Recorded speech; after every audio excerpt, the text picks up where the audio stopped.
Bonjour à tous, merci Madame la Ministre pour votre discours, pour vos encouragements et votre investissement dans cette cause de la conservation.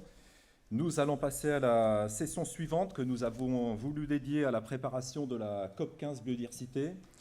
Donc ça fait maintenant longtemps que nous attendons ce moment, parce que cette COP devait se tenir à peu près au même moment que le congrès mondial de l'UICN, autour d'octobre 2020. Et maintenant, la date est enfin fixée. Ce sera du 9 au 17 décembre, accueilli à Montréal. Donc, c'est dans moins de 2 mois. Et nous avons voulu saisir l'opportunité du congrès pour faire un point complet avec vous avant cet événement international.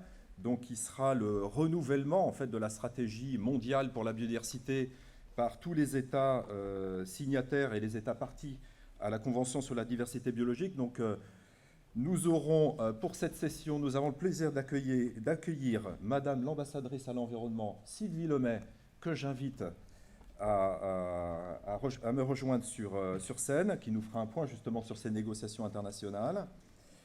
J'invite Arnaud Gauffier, le directeur des programmes du WWF France, qui va nous donner un éclairage sur la stratégie européenne, puisque l'Union européenne a déjà commencé à s'engager dans la mise en œuvre de cette nouvelle stratégie mondiale. Et vous le savez, la Commission européenne a récemment annoncé la mise en place d'un règlement européen sur la restauration de la nature, donc un règlement contraignant pour les États membres, et Arnaud va nous en parler.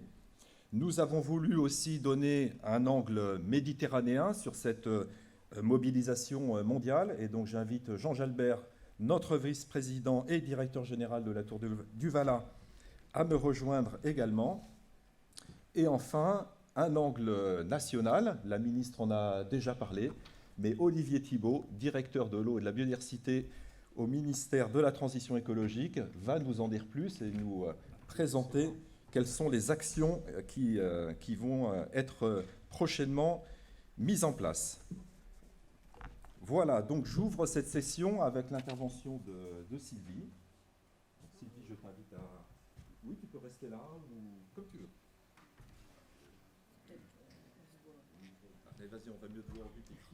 C'est surtout que je vais voir davantage les gens, sinon ils sont cachés par le pupitre. Bonjour à tous.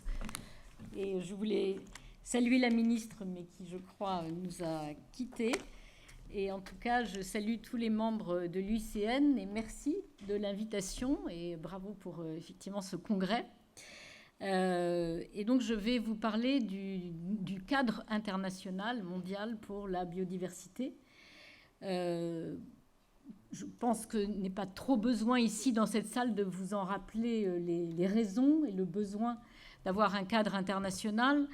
L'état alarmant de la biodiversité est quelque chose que vous connaissez bien, que vous vivez, je pense, tous les jours, et vous faites partie des gens qui alertent. Avec 75% des milieux terrestres, 40% des écosystèmes marins fortement dégradés. C'est évidemment une situation qui ne concerne pas que la France, loin de là, mais qui concerne bien le monde entier. Et comme vous le savez aussi, et comme le dit l'IPBES, la dégradation de la biodiversité est largement liée aux activités humaines, avec 5 causes principales d'érosion de la biodiversité. La première étant le changement d'usage, comme on dit, des terres et des mers, c'est-à-dire essentiellement quand même à la fois l'agriculture d'un côté et l'urbanisation de l'autre, donc la déforestation, mais pas que.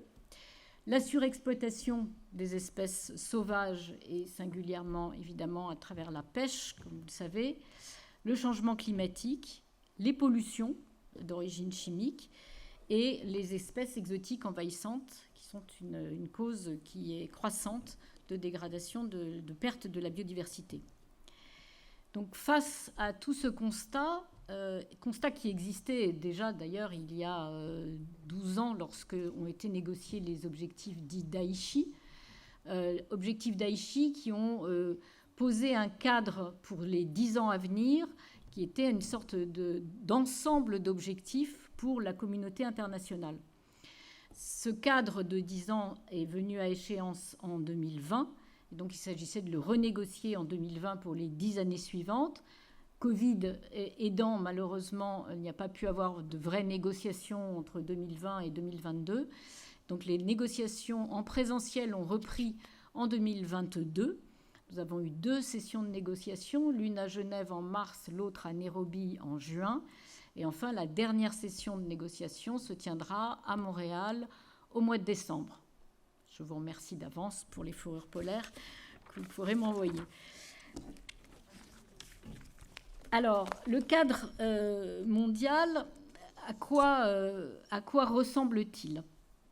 On a essayé, lorsque ce cadre a été conçu, de tirer un certain nombre d'expériences des objectifs d'Aichi qui n'ont pas été mis en œuvre. Quasiment aucun d'eux n'a été mis en œuvre, je suppose que vous le savez là aussi.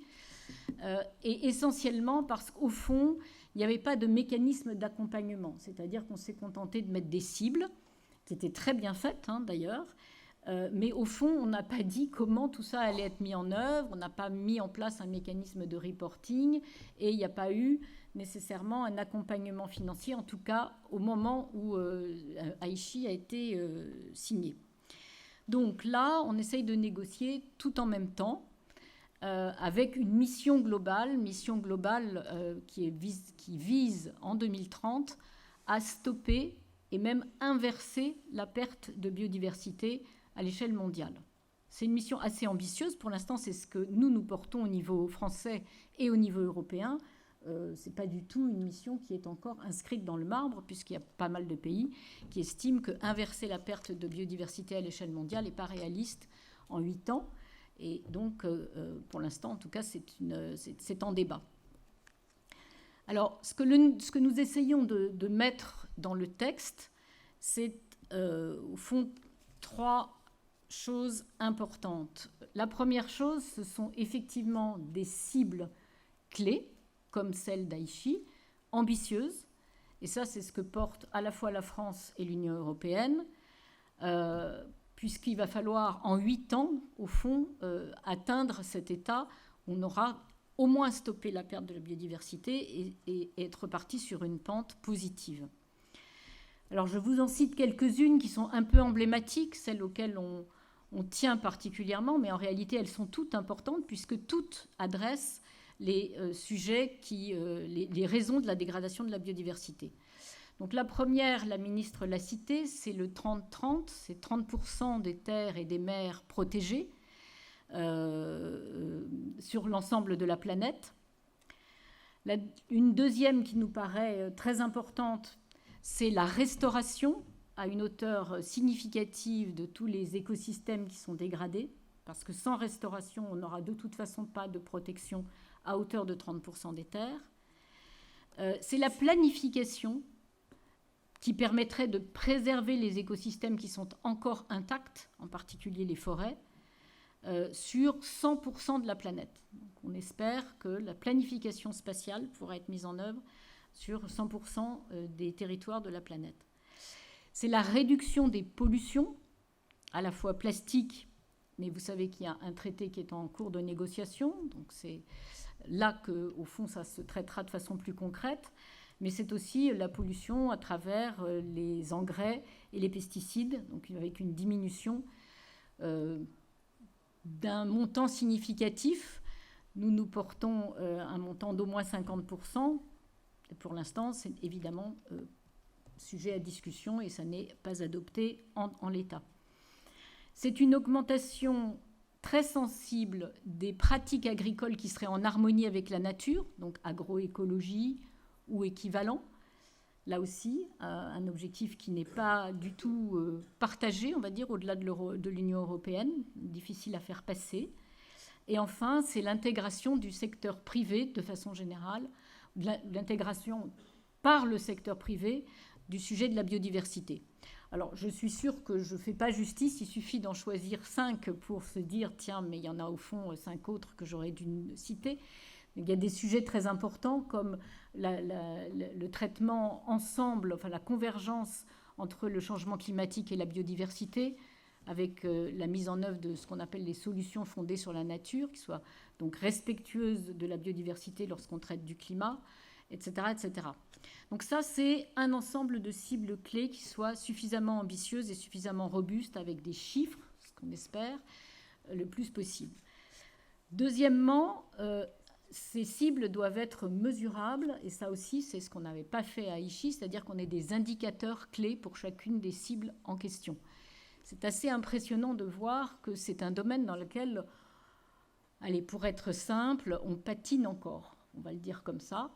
C'est-à-dire que les indicateurs qui marchent pour l'ensemble des pays du monde et au niveau de la planète ne sont pas si évidents à déterminer. Il y a des indicateurs qui existent pour le monde entier, mais qui ne sont pas forcément disponibles au niveau local.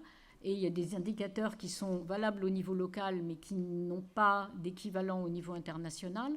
Donc c'est un des sujets difficiles sur lesquels nous, on se bat très fort, parce que si on n'a pas une adoption au moins d'indicateurs clés lors de la COP15, eh bien, au fond, les pays vont faire des plans de biodiversité sans forcément avoir des indicateurs pour raccrocher leurs propres cibles.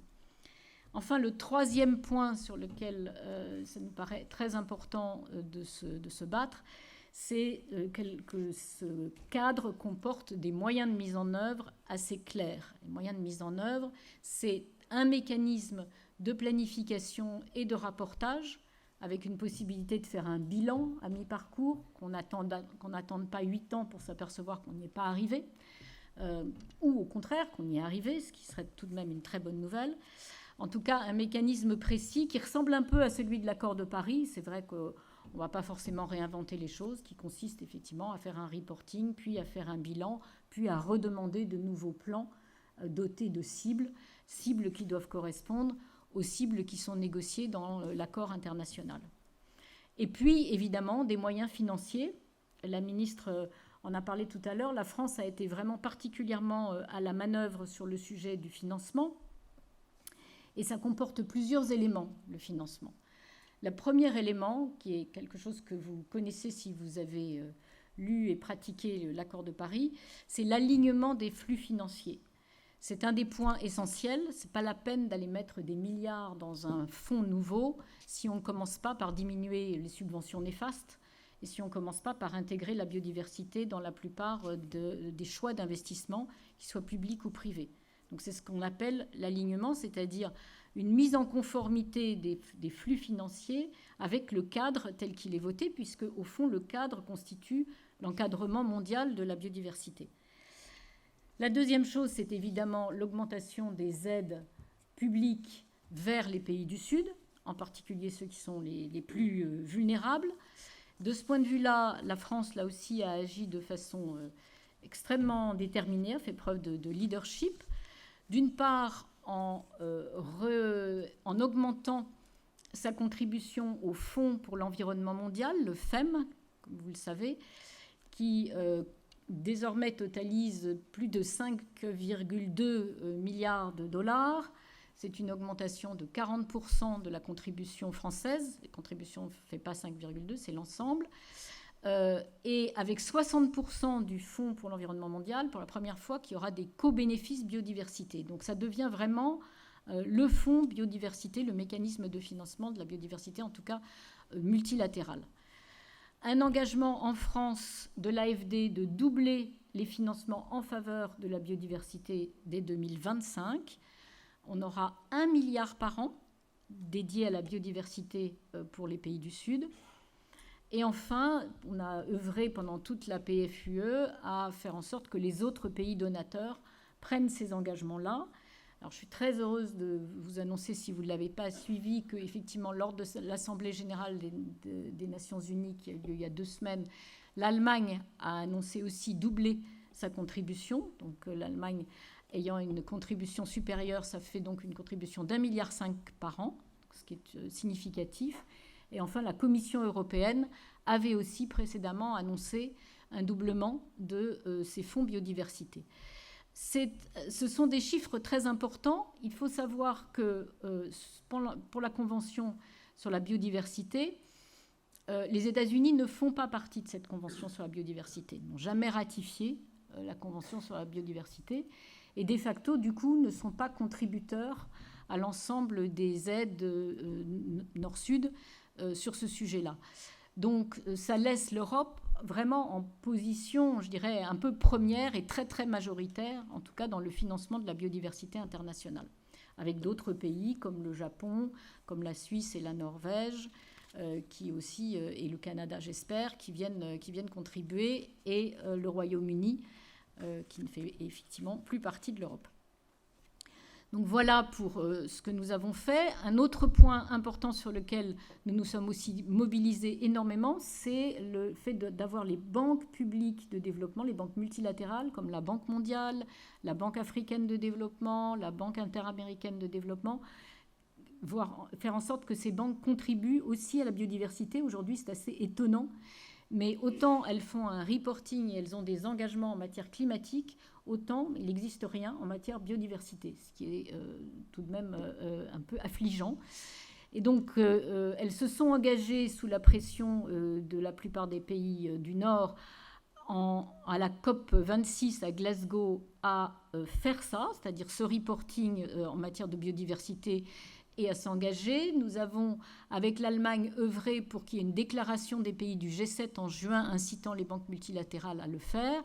Et voyant que rien ne bougeait trop, nous avons fait en sorte que 7 ou 8 ministres des Finances, dont Bruno Le Maire, écrivent directement au président de la Banque mondiale, il y a une semaine, pour lui demander à nouveau des comptes sur cet engagement-là et l'inciter à se prononcer en amont de la COP 15. Parce que c'est bien évidemment ce qu'attendent les pays, c'est de savoir, mais au fond, comment est-ce qu'on va pouvoir être aidé au total et quelle est la somme qu'on mettra dans la balance.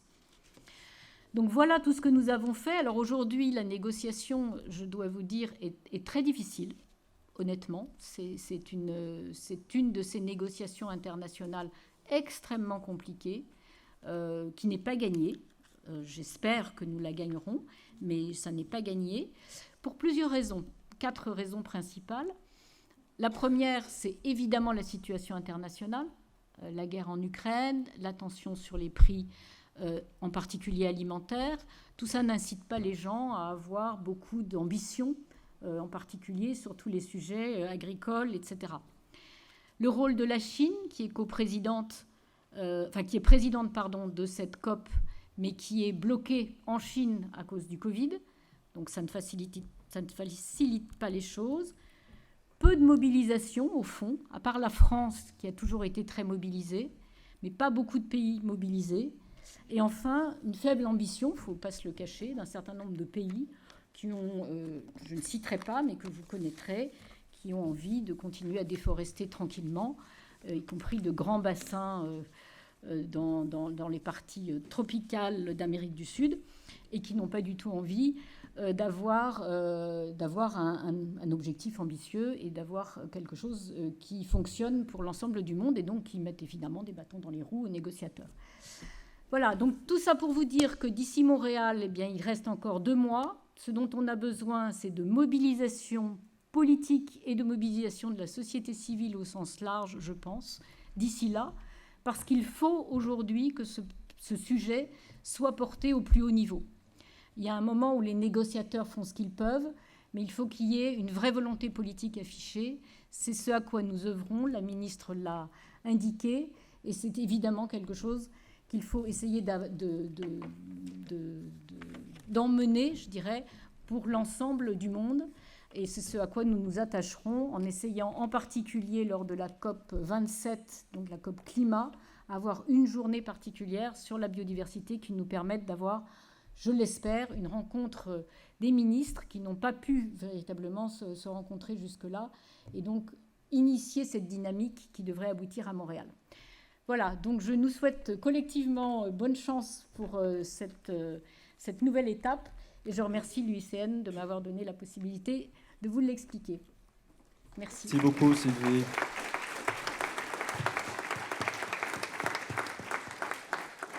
Voilà, après cet éclairage international et l'application de la France dans ces négociations internationales pour la réussite de cette nouvelle stratégie mondiale. Donc maintenant, un éclairage européen avec donc Arnaud Gauffier, directeur des programmes au WWF France, donc avec évidemment l'Union européenne qui a déjà renouvelé sa stratégie européenne et qui nous a annoncé, qui nous a fait une proposition tout à fait intéressante de règlement européen sur la restauration de la nature, dont tu vas nous parler, Arnaud.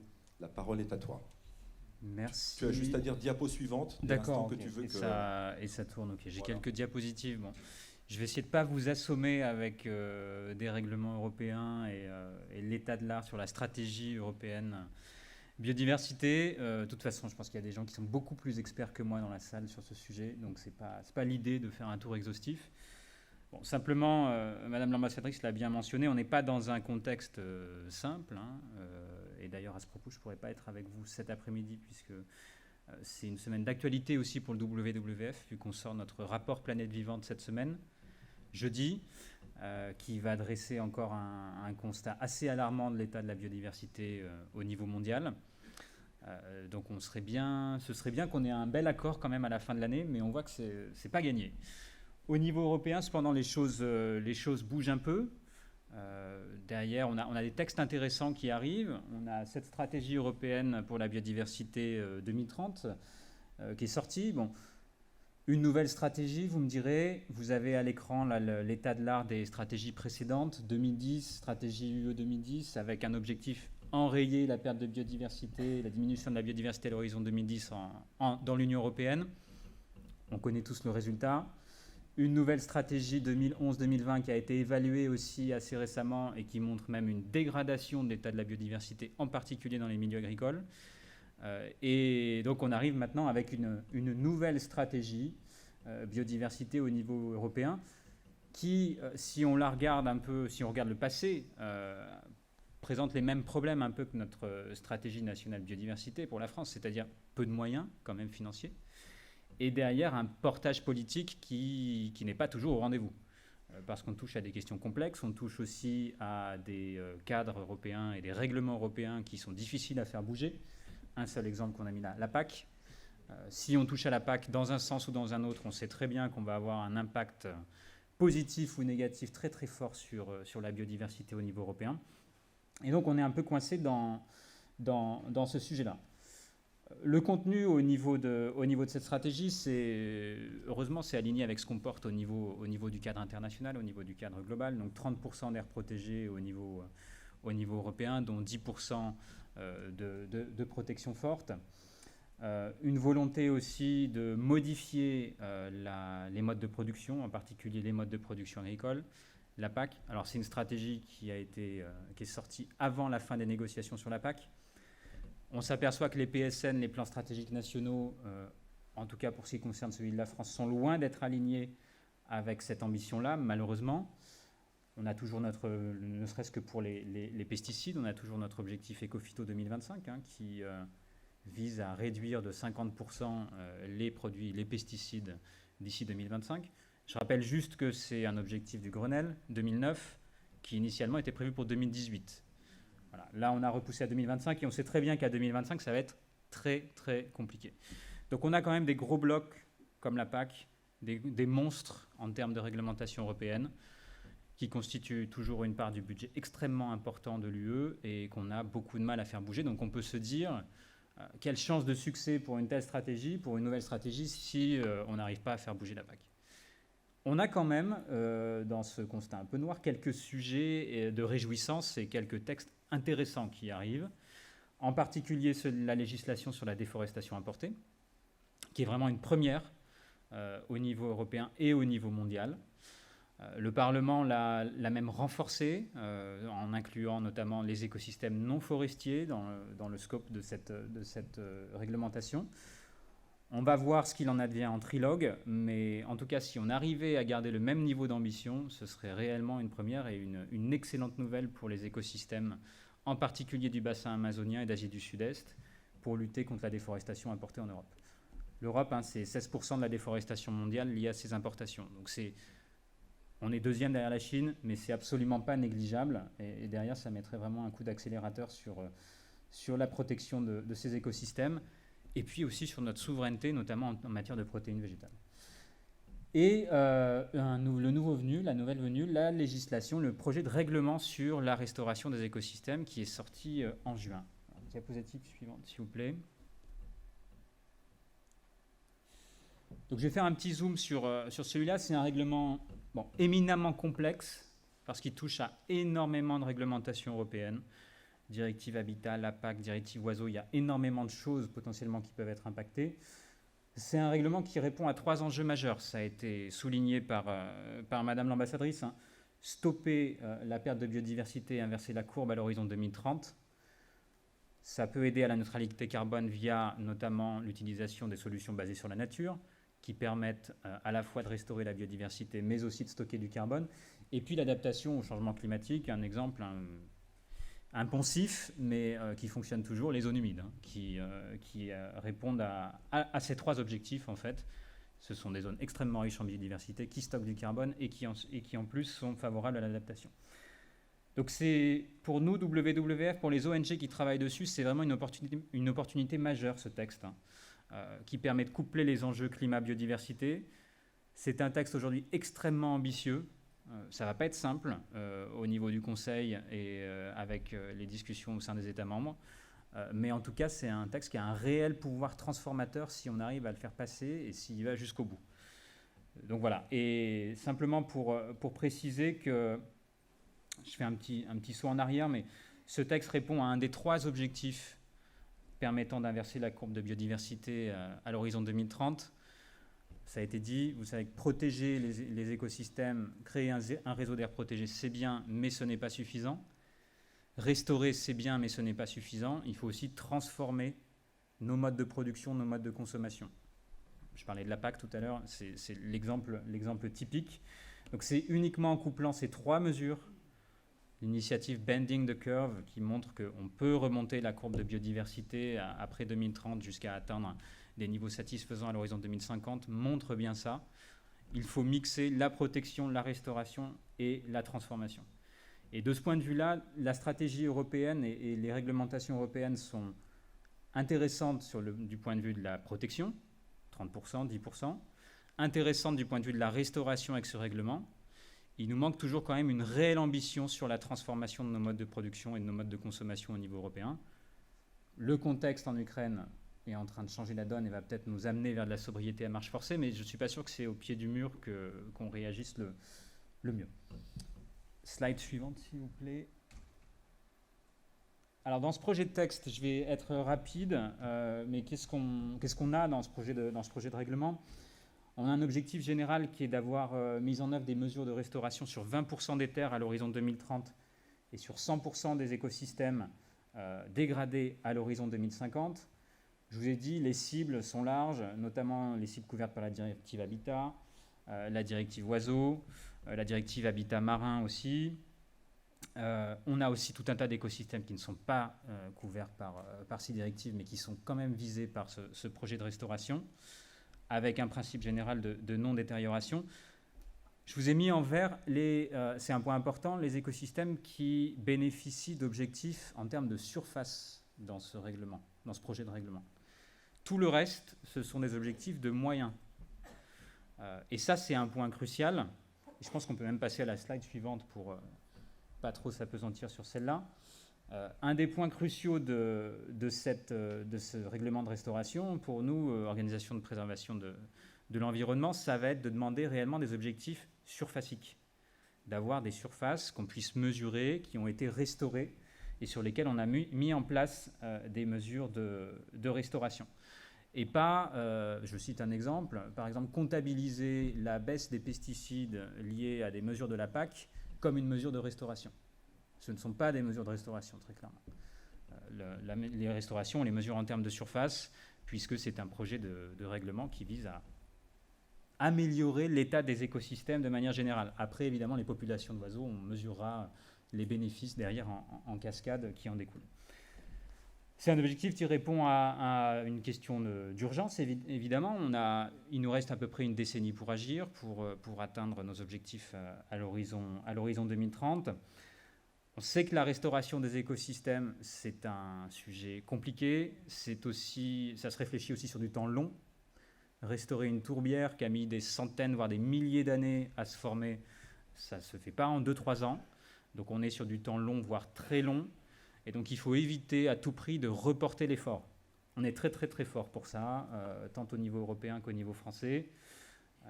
Je pense aux objectifs de la SNBC par exemple, hein, qui sont toujours reportés d'année en année et où l'effort est toujours mis sur le quinquennat suivant.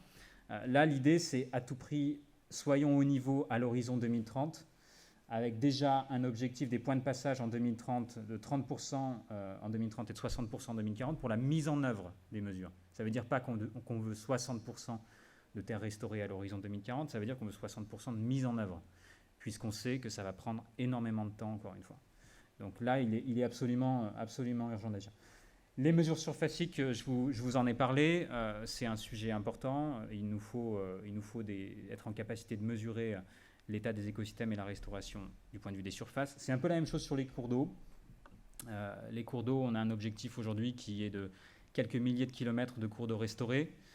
L'idée, c'est quand même d'avoir un pourcentage significatif de cours d'eau. On a très peu de cours d'eau naturels encore dans l'Union européenne. Donc 15% de la longueur des cours d'eau d'Europe nous paraît un minimum. Et puis la restauration des tourbières, bon ça c'est une petite chose un peu technique. Je vous ai parlé des tourbières, mais par exemple ce projet de règlement prévoit des possibilités de restauration de tourbières sans les remettre en eau. Moi je ne connais pas vraiment de tourbières où il n'y a pas d'eau, mais voilà, donc il y a des choses à préciser pour faire en sorte qu'on ait vraiment un effet bénéfique. Et je termine très rapidement sur les bénéfices, puisque c'est un projet de règlement qui aussi a une analyse d'impact d'un point de vue coût-bénéfice. C'est coûteux, ça va être compliqué politiquement, mais derrière, l'analyse d'impact nous montre, par exemple pour la France, que sur la partie agricole, en termes de restauration, on aurait besoin de un peu plus de 400 millions d'euros par an. Mais le bénéfice induit serait autour de 2,7 milliards. C'est les analyses de la Commission à ce stade. Elles méritent d'être précisées, elles méritent d'être affinées. Mais simplement pour dire que c'est prouvé par l'ensemble des publics scientifiques, l'IPBES aussi, l'IPBES en a parlé, la restauration, c'est bénéfique. C'est certes un investissement à court terme, mais c'est du bénéfice à moyen terme. Voilà pour ce règlement. Et la slide suivante, voilà, je pense que c'est juste la conclusion, mais est-ce qu'on a le choix de se passer de restauration d'écosystèmes, étant donné l'état de nos écosystèmes en Europe? Clairement, non. Et encore une fois, il faut jouer sur ce triptyque, hein. Protéger, avoir un réseau d'air protégé efficace, connecté, transformer, avoir des chaînes d'approvisionnement transformées, des modes de production transformés. Là, l'Europe clairement n'y est pas. On a des initiatives, TNFD, loi sur la déforestation importée, mais qui pour le moment ne sont pas suffisantes. Et puis restaurer ce qu'on a déjà dégradé. Merci à tous.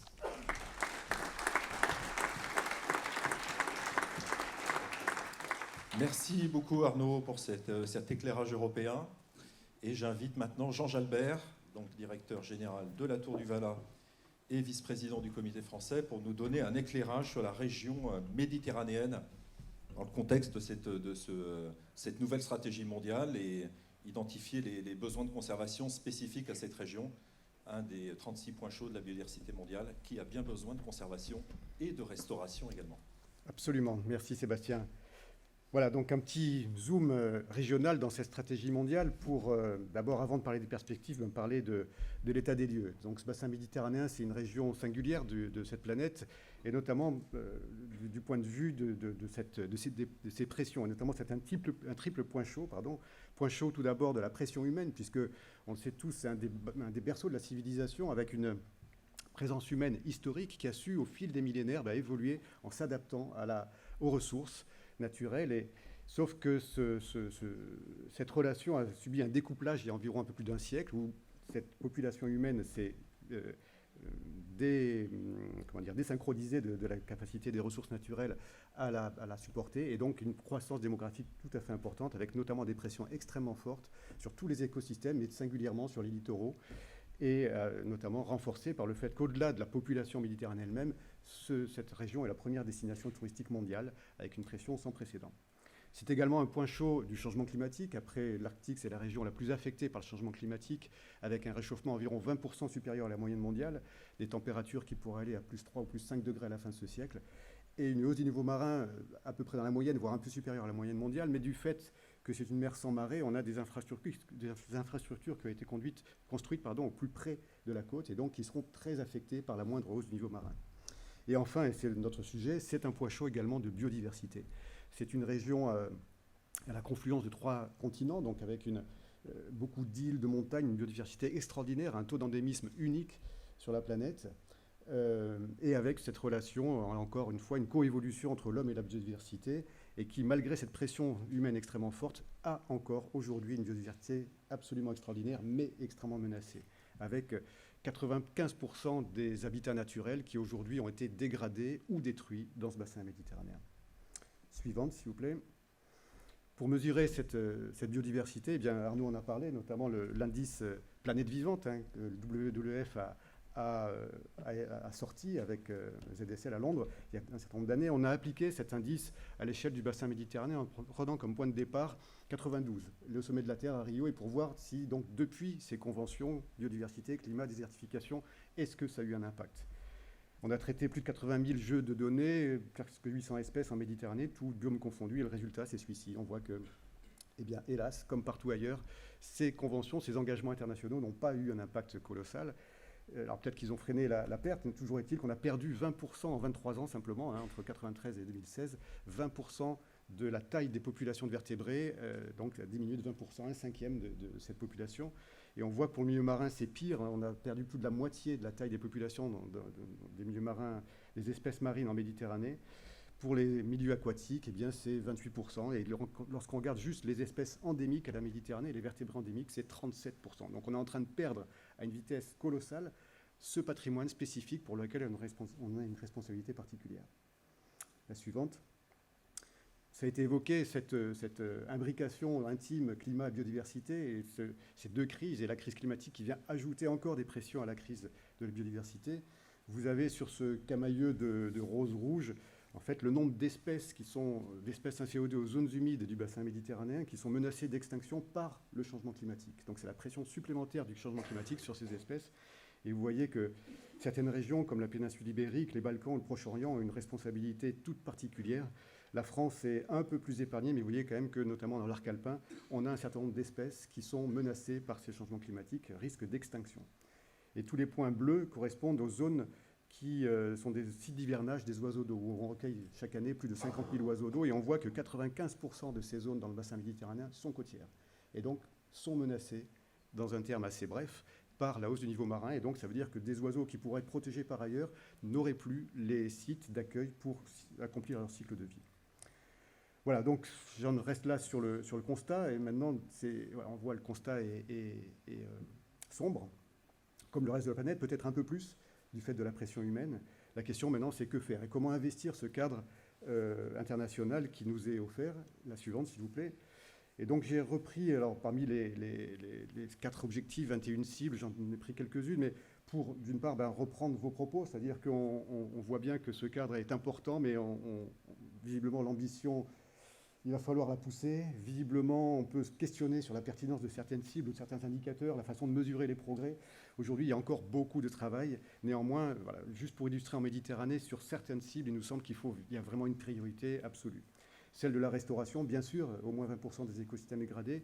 On l'a dit, si on ne restaure pas, on va à notre perte. Et en Méditerranée, vous l'avez compris, en particulier les milieux littoraux, les zones humides, mais également les forêts, sont vraiment des écosystèmes sous pression qu'il faut absolument restaurer de façon prioritaire.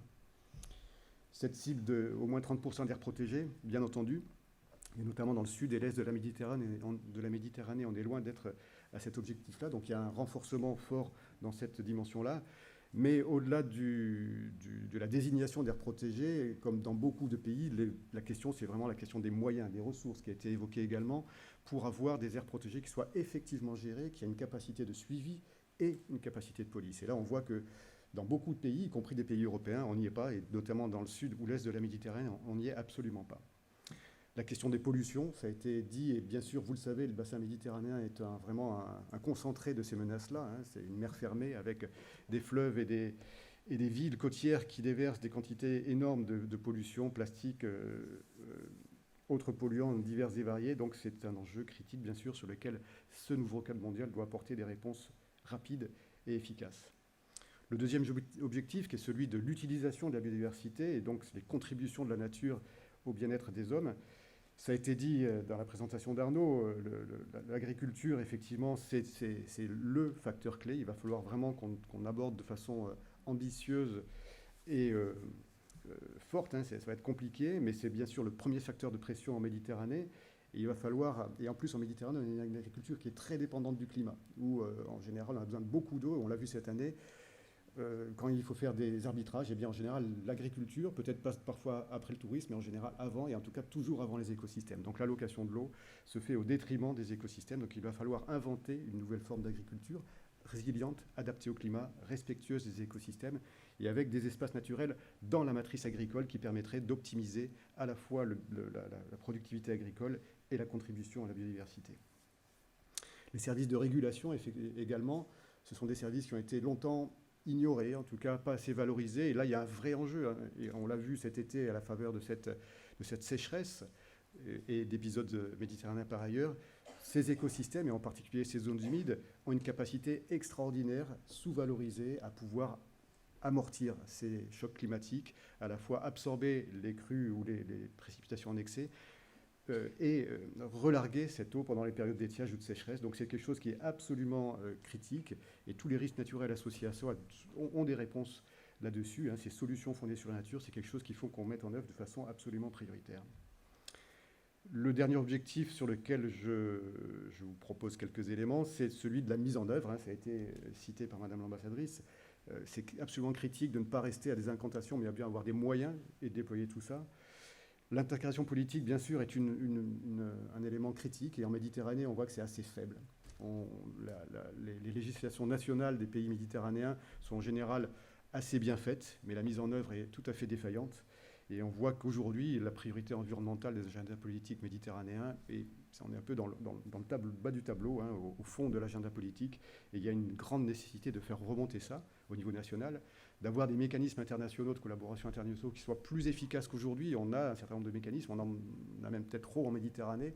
Dès quelque chose de défaillant, on le laisse, mais on en construit un autre à côté qui n'est pas plus efficace que le précédent. Donc il va falloir réarmer, remettre de la cohérence et de l'efficacité dans ces mécanismes. Et puis, une des contributions fortes de l'UICN et du comité français de l'UICN, notamment, ces solutions fondées sur la nature doivent être absolument intégrées, fortement intégrées dans les politiques publiques. Et c'est le sens de la résolution 031 qui a été portée par le comité français de l'UICN, votée au Congrès mondial l'an dernier, qui vise la mise en œuvre des solutions fondées sur la nature en Méditerranée, appelant à la fois les gouvernements, les autorités locales, les bailleurs, à s'emparer à chaque fois que c'est possible de ce concept de promouvoir, financer des solutions fondées sur la nature plutôt que des solutions grises. Enfin, intégration dans les entreprises également, bien, vous l'avez vu, le tourisme est alors bien sûr, ça ne concerne pas que le tourisme, mais si on doit cibler quelques actions, on voit que le tourisme en Méditerranée est une industrie qui a un impact considérable, à la fois sur l'aménagement des littoraux, mais aussi par tout le tourisme de croisière qui est en explosion et qui a des impacts colossaux. Et puis, pour finir, cette intégration parmi les citoyens, je pense que cette ambition, on n'arrivera à la porter que si on sait la partager. Aujourd'hui, on s'aperçoit que la communauté de la conservation est quand même un peu isolée. On a du mal à mobiliser les politiques en général.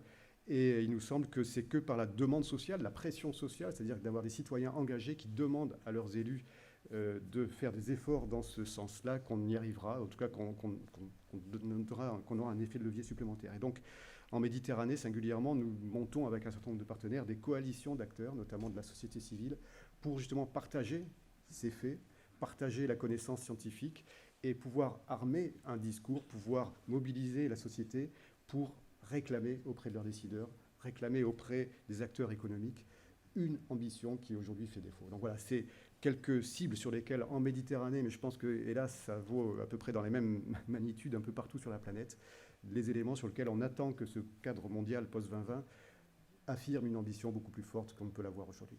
Voilà, je vous remercie.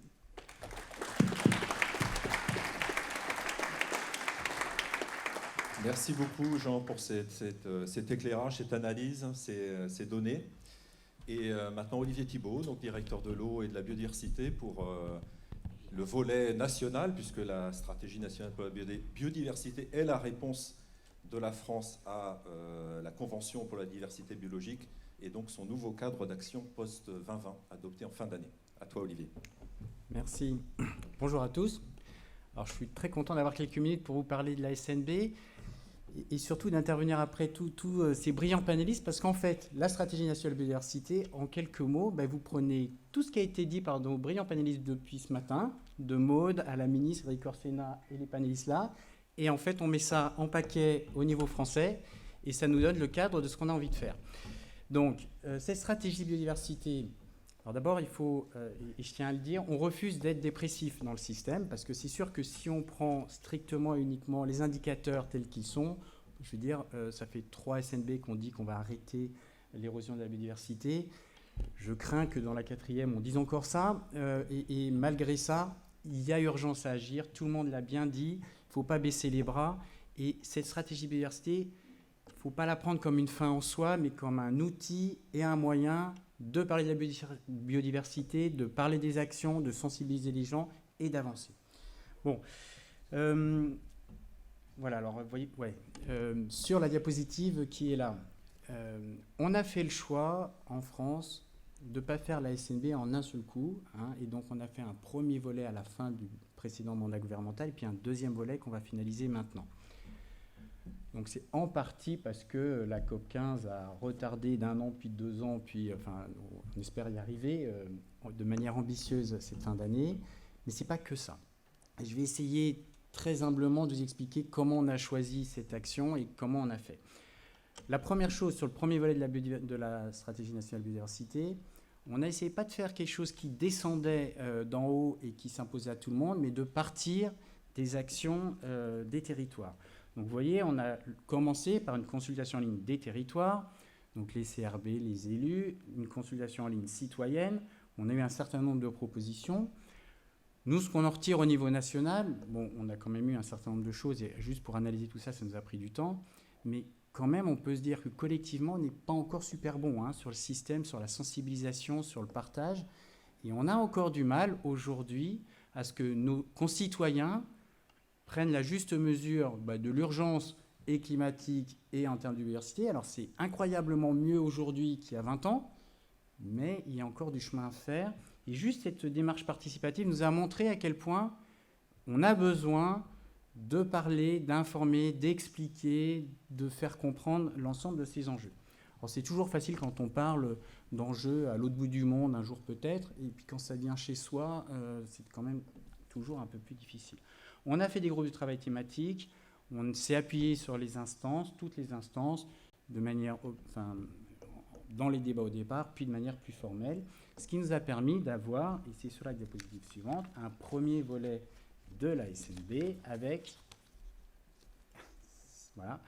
5 axes structurants, une quinzaine d'objectifs, qui nous a permis de définir et de montrer le cadre dans lequel on voulait travailler.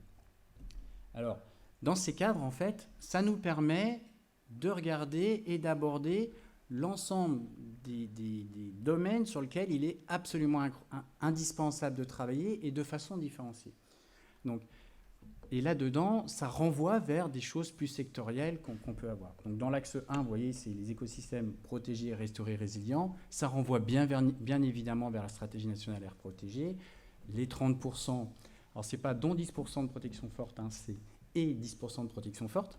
Si ça avait été dont 10%, on serait bon en France, puisqu'on a 4% de zones de protection forte, ce qui est en dessous des 10%, mais au-dessus de 10% de 30%, pour ceux qui s'amusent avec les chiffres. Et donc, ça nous donne nos espaces protégés. Il y a des choix français qui sont forts là-dedans. Vous voyez tous les polémiques sur l'imposture écologique en ce moment, sur notre définition des zones de protection forte.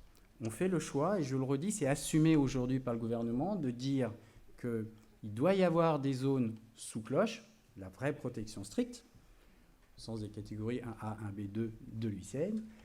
Il y a des zones de protection forte qui sont plus larges, qui sont des zones où ce n'est pas les usages qui sont enlevés, mais bien les pressions qui sont enlevées. Et là, on voit aujourd'hui qu'on doit travailler ensemble sur à quel moment on accepte collectivement de dire que ces pressions sont suffisamment réduites. Et c'est la mise en œuvre du décret sur les zones de protection forte qui est en jeu, où les débats ne sont pas terminés. Et on a besoin de vous tous pour nous aider à trouver le bon équilibre, mais qui n'est pas la protection stricte. Et après, on a les espaces de protection qui sont les catégories de 1 à 6 de l'UICN. Et là, je pense qu'il n'y a pas d'ambiguïté sur les définitions. Ça, c'est dans l'axe 1. Dans l'axe 2, c'est plutôt vivre avec la nature. Hein, donc c'est autre chose derrière. Hein, c'est comment on fait pour que l'homme vive en harmonie avec la nature, qu'il soit compatible et que le développement et la vie des êtres humains, qu'on ne nie pas, puissent marcher avec des objectifs durables. Hein, et donc c'est là qu'on va retrouver la transition agroécologique, les modes de production agricole et tout ce qu'on a dit sur la PAC, qui aujourd'hui, on peut le dire, hein, on n'a pas trouvé l'équilibre qui va bien, même s'il y a plein de choses qui vont bien mieux qu'il y a 10 ans, il y a encore des domaines où on n'est pas bon, donc les phytos en est un, mais on peut citer les micropolluants, les plastiques, enfin il y a quand même des choses où il y a encore un sacré travail devant nous. L'axe 3, la société sensibilisée, formée et mobilisée. Là, alors on peut nous dire que c'est du mou, mais c'est absolument essentiel et indispensable. Tant qu'on n'aura pas convaincu nos concitoyens juste de la nécessité, ne serait-ce que pour que nos enfants puissent vivre dans un monde agréable, de changer nos modes d'action, eh bien on n'y arrivera pas. Et donc cet axe, il est absolument essentiel. Après l'axe 4, orienté sur le résultat, la SNB, encore une fois, ce n'est pas une fin en soi. Ça n'a de sens que si on a des actions, que si on les met en œuvre, que si on sait ce qu'on fait. Et pour savoir ce qu'on fait, il faut mesurer et l'État, et les pressions, et les politiques qu'on met en œuvre. Et donc il y a bien 3 types d'indicateurs qu'il faut avoir. Les indicateurs d'État, ceux-là peuvent nous rendre un peu dépressifs en ce moment. Il y a les indicateurs sur les pressions, il y en a qui baissent, il y en a qui augmentent. Il faut travailler sur celles qui malheureusement augmentent. Et les indicateurs de suivi de la mise en œuvre de nos politiques, qui vont permettre de savoir si on dit ce qu'on veut faire et ce qu'on fait ce qu'on a dit. Hein. Et puis enfin, des financements. Donc, quand on a eu cet ensemble, début d'année, on a fait le choix politique de ne pas approuver la SNB de manière définitive, pour 2 raisons. Il y en a une totalement avouable et une un peu moins. La totalement avouable, enfin, je veux dire, en tout cas, on l'a assumé, c'est qu'on n'a pas réussi à avoir les arbitrages financiers et les écritures des indicateurs qui nous plaisaient. Donc, je ne sais pas si vous vous souvenez, hein, on a eu des arbitrages pour 15 millions d'euros de plus pour la biodiversité. Ce n'est pas à l'échelle de ce qu'on avait besoin de mettre pour la SNB. Donc, on ne se sentait pas suffisamment solide pour l'assumer dans le temps.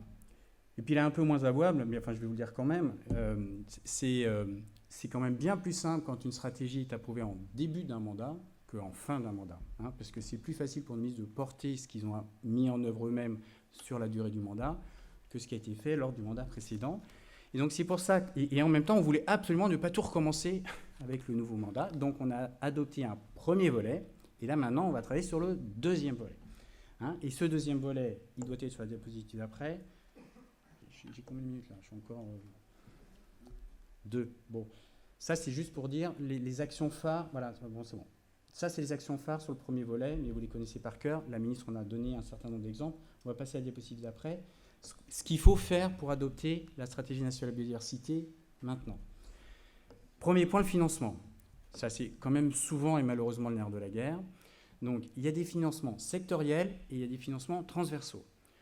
Le choix qu'on a fait, c'est qu'on a besoin de financements dédiés pour la biodiversité.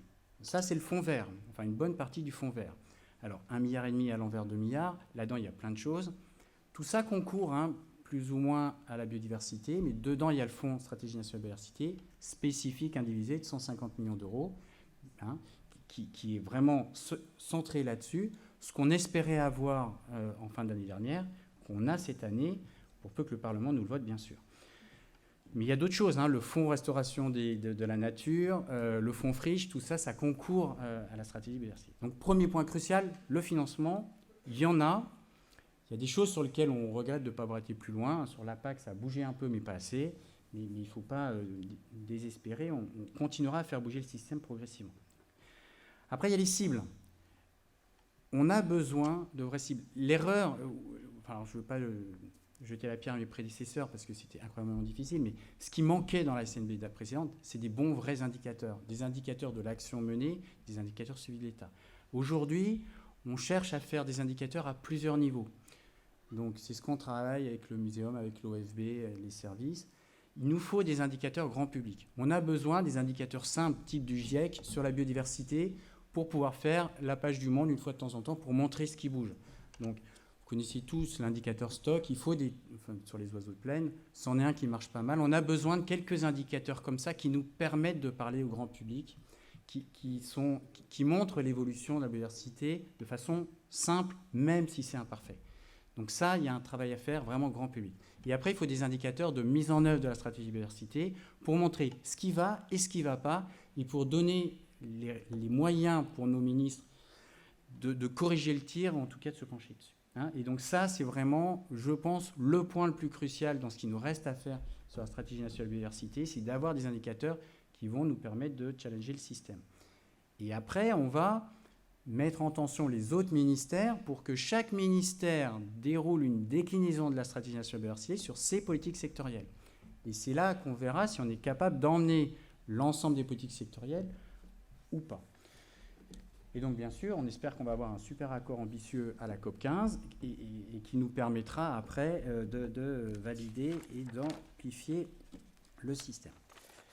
Et donc, on le mettra en œuvre. Et juste pour terminer, alors je radote un peu, mais pour moi, c'est vraiment important. L'ASNB n'est pas une fin en soi, c'est un moyen. Il faut le coordonner avec d'autres choses plus concrètes et opérationnelles. Et donc, ce qui n'est pas écrit dans mon diaporama, il y a 2 choses qui se passent en ce moment que vous devez avoir en tête. Il y a la planification écologique territoriale lancée par la Première ministre, qui est un point. Nous, on va considérer que la stratégie nationale biodiversité est la planification écologique sectorielle sur la biodiversité pour nous, mais on va utiliser la planification écologique pour forcer chaque ministère à faire sa lettre de déclinaison de la SNB sectorielle. Et puis après, vous avez le CNR, le Conseil national de la rénovation, où a été validé que ce CNR va se décliner en plusieurs sous-étapes. Il y aura un CNR biodiversité et climat avec des sous-actions biodiversité. Et là, on va essayer d'utiliser ce CNR biodiversité comme un accélérateur de solutions sur des points particuliers sur lesquels on a besoin d'avancer. Et on voit bien que tout seul dans le coin, on n'y arrive pas complètement aujourd'hui. Donc, sur les systèmes d'éviter, réduire, compenser, il y a un vrai sujet, on a quand même du mal. Sur la fiscalité, les subventions dommages à l'environnement, on voit aussi que collectivement, c'est compliqué pour tout le monde. Donc, on va essayer d'utiliser le CNR biodiversité pour prendre quelques points des objets politiques bien visibles et qui vont permettre derrière de transformer, accélérer, passer des cliquets pour avancer sur ces stratégies nationales biodiversité. Voilà. Et comme c'est game over, je m'arrête là. Merci pour votre attention.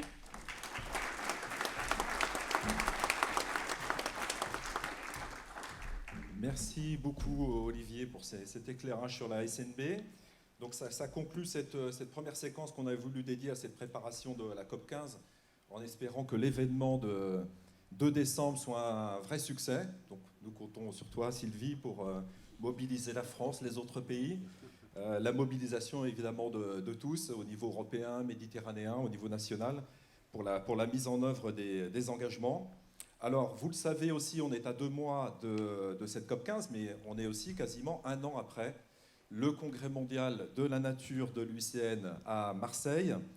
Donc, ce qu'on voulait vous proposer lors de ce congrès, c'est de faire un point sur tout ce qu'on avait proposé et sur les avancées, les résultats que nous avons obtenus sur différents sujets sur lesquels on s'est mobilisé.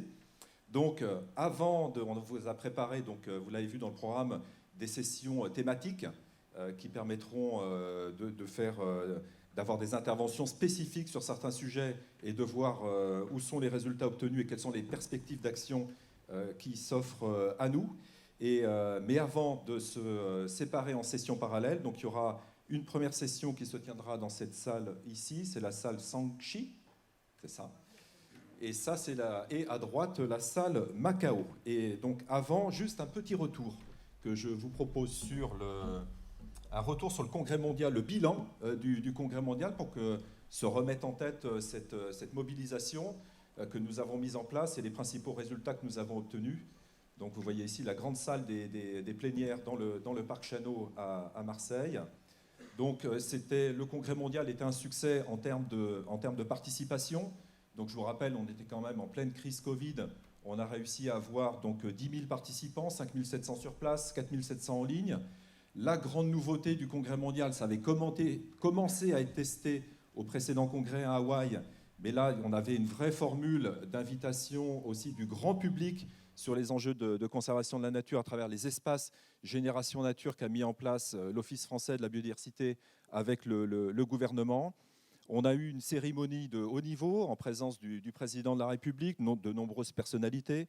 Vous voyez ici par exemple l'acteur américain Harrison Ford qui a délivré un message fort, et de nombreux ministres qui se sont tous succédés d'ailleurs pendant tout le congrès. Donc c'était extrêmement intéressant.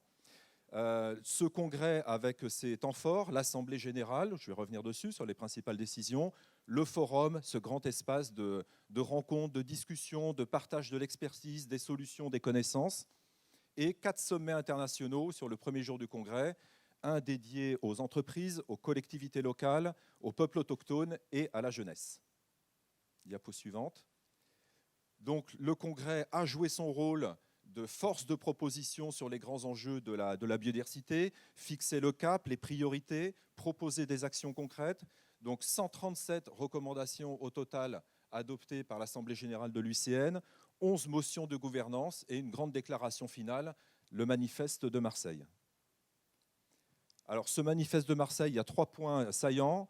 Le premier, on en a largement parlé là au cours de cette session, c'est la demande forte de l'UICN pour un nouveau cadre mondial pour la biodiversité qui soit ambitieux et efficace, donc ambitieux sur ses cibles, comme en a parlé Sylvie, efficace dans sa mise en œuvre avec des indicateurs, un rapportage régulier de la part des États et des moyens financiers nouveaux. Le deuxième grand message, c'était on était quand même encore dans la crise Covid, donc c'est l'importance de la protection de la nature dans la reprise économique après cette pandémie et l'importance de la transformation du système financier, à la fois pour qu'on ait des investissements positifs pour la nature et aussi qu'on passe enfin à cette phase de réforme des subventions néfastes pour la biodiversité. Troisième grand point, c'est la double crise conjointe, climat et biodiversité, avec à la fois la demande de l'UICN de lutter contre le changement climatique par la réduction des émissions de gaz à effet de serre sur les énergies fossiles et le développement des solutions fondées sur la nature. Et je rajoute un point aussi qui figure dans le manifeste, c'est attention parce qu'on est dans ce débat actuellement avec l'accélération du développement des énergies renouvelables. Nous soutenons les énergies renouvelables, mais dans le manifeste de Marseille, attention à ce que dans le développement des énergies renouvelables, qui est une politique bonne pour le climat, on n'en fasse pas quelque chose contre la biodiversité avec des actions qui pourraient concourir à la dégradation de la biodiversité ou l'artificialisation des territoires.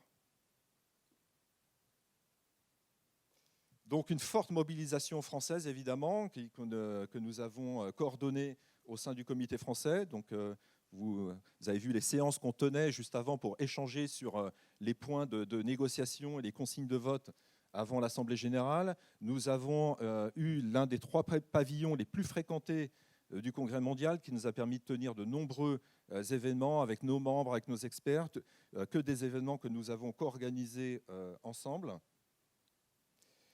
Une nouvelle dynamique de coopération qui a été lancée à l'occasion de ce congrès à Marseille avec la Méditerranée. Donc Maud en a parlé, Jean aussi, nous étions ensemble à Malaga pour fêter les 20 ans du centre de coopération méditerranéenne de l'UICN qui a été créé à Malaga. Une nouvelle dynamique de coopération sur la francophonie. Donc vous avez en haut une photo sur le lancement du réseau francophone de la liste verte des aires protégées de l'UICN. Et en bas, le lancement du réseau francophone. Donc Maud en a parlé, que nous co-animons avec Mamadou Diallo, président du comité du Sénégal de l'UICN. Enfin, une dynamique de coopération également avec les collectivités locales et les entreprises que nous avons voulu accélérer lors de ce congrès. Nous avons aussi fortement participé, mais vous aussi très largement, aux espaces Génération Nature, donc à ces actions de sensibilisation du public. L'équipe du comité français était particulièrement présente dans le village des zones humides, avec le pôle relais sur les zones humides tropicales que nous co-animons avec le Conservatoire du littoral. Et nous en avait parlé, Olivier en a parlé, ce n'est pas tous les jours que la biodiversité fait la une des journaux. Et là, nous avons quand même eu une excellente couverture médiatique avec donc la biodiversité à l'honneur sur de nombreuses unes. Vous avez vu la une du Monde. Vous avez vu l'article dans le JDD où nous avions co-signé, tous les membres du comité français de l'UICN, un appel pour la nature. Là, vous aviez eu la une du Figaro, une double page complète sur la biodiversité, et la une de Libération, voilà, pour vous citer quelques exemples de cette mise en avant médiatique de la biodiversité. Le Congrès mondial de Marseille a aussi été l'occasion donc de présenter notre manifeste éthique, Maud en a parlé, et 4 nouveaux rapports qui sont des sujets sur lesquels nous allons discuter tout à l'heure et cet après-midi.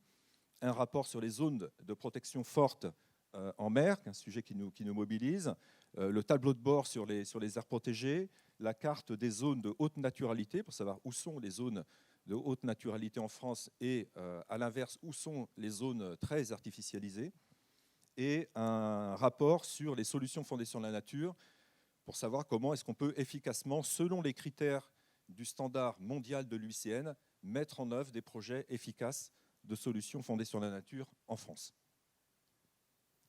Alors, nous avons préparé collectivement 18 motions qui ont toutes été adoptées par l'Assemblée générale. Donc, vous allez en entendre parler là dans les différentes sessions thématiques, mais je vous les remets toutes en mémoire, ces 18.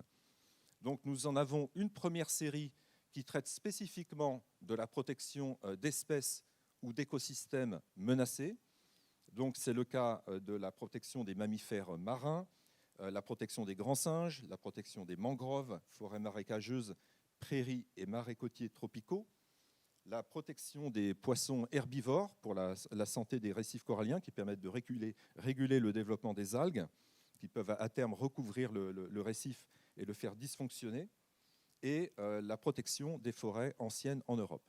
Donc une première série dédiée vraiment à des espèces ou des écosystèmes particuliers. Une deuxième série dédiée plutôt à des politiques environnementales ou des stratégies environnementales que nous souhaitons promouvoir. Donc, une première sur la planification des espaces maritimes, avec évidemment la prise en compte de la séquence éviter, réduire, compenser, et aussi la mesure des impacts cumulés des activités humaines en mer. Une seconde qui demande à assurer la compatibilité des activités anthropiques avec les objectifs de conservation des aires protégées et non pas de faire l'inverse. Un domaine assez absent des politiques sur le patrimoine naturel, le patrimoine géologique. Donc nous avons porté une motion avec notamment Réserve naturelle de France pour avoir davantage de visibilité et d'engagement sur la protection de ce patrimoine souterrain géologique. La mise en œuvre des solutions fondées sur la nature en Méditerranée, Jean en a parlé. L'accroissement des financements dédiés à la biodiversité dans les pays en développement, on en a parlé, Sylvie aussi, et traiter les crimes environnementaux comme des infractions graves. Et une troisième et dernière série ciblée sur des pressions particulières, donc sur lesquelles on a fait des propositions d'action concrètes. La première, c'est sur la crise mondiale de la pollution plastique dans les océans. La seconde, sur les impacts de l'industrie minière. La troisième, sur la gestion de la ressource en sable, qui est la deuxième ressource naturelle la plus utilisée dans le monde et qui est largement surexploitée. La gestion des dispositifs de concentration des poissons, donc qui appelle une meilleure régulation, une pêche durable. La généralisation des techniques alternatives aux pesticides et la lutte contre la déforestation importée, dont nous avons parlé aussi ce matin, et la lutte contre l'artificialisation des sols. Donc voilà, au total, 18 motions collectivement préparées et adoptées.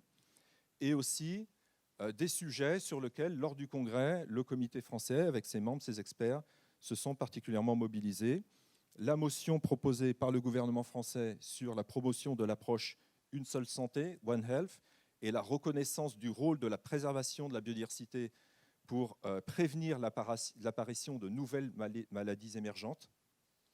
Le moratoire sur l'exploitation des grands fonds marins, la mise en place du nouveau traité international pour la protection de la haute mer, le développement des pratiques agroécologiques comme solution fondée sur la nature, la politique de l'UICN sur la biologie de synthèse en rappelant fermement le principe de précaution avant de jouer les apprentis sorciers dans la manipulation des gènes du vivant, notre soutien aussi à la création d'une nouvelle commission de l'UICN sur les changements climatiques.